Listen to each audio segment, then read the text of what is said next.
My culture artifact is going to be the show Ugly Betty. I chose this because growing up, this was my favorite show.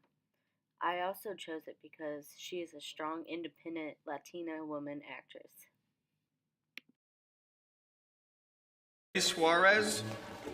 Hi, that's me. Um, I have a hard copy of my resume if you need it. Should I follow you? Actually, there's been a mistake. A mistake? All the entry-level positions we were hiring for, they've been filled. The character is Betty Suarez. What's notable about this character is that she goes out of her comfort zone to apply at this magazine where everybody is mostly white, powerful, and dressed very sharp. Her character faces a lot of challenges like not looking professional enough for this type of magazine.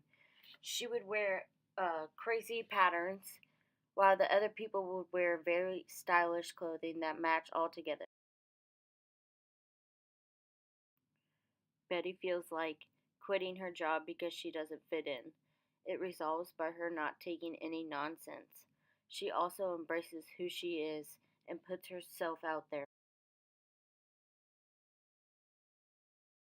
She also faces her dad getting deported back to Mexico.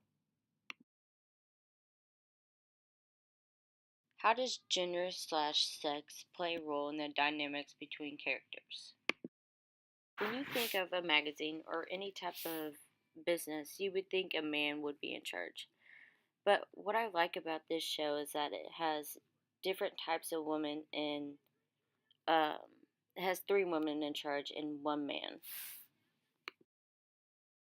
These are the three women that are taking over the business: Betty Suarez, Alexis Mead, and Wilmeda Slater. Sex/gender is shown through the father son of Mead publication because he becomes a woman. But she doesn't become owner of the magazine just because her dad owns it. She has to work for it. She ends up beating her brother for the spot of head publisher.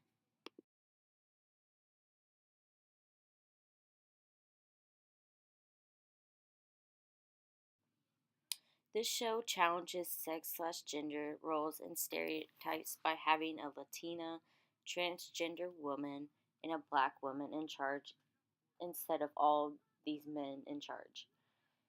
To understand these characters, you had to figure out which intersectional identities are important, such as transgender, gay, Latina, Latino, black, and etc.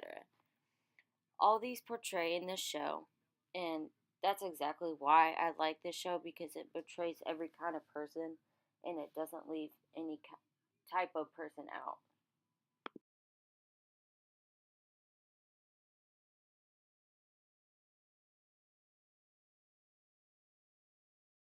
Three questions I want to ask.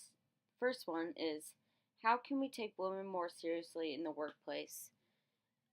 Second question, do we have to fill out a gender like section if you don't feel comfortable? Third question, can you still get the job if you don't fill it out? Would you get in trouble if you made them fill it out, like what their gender was, even if they didn't feel comfortable? You know you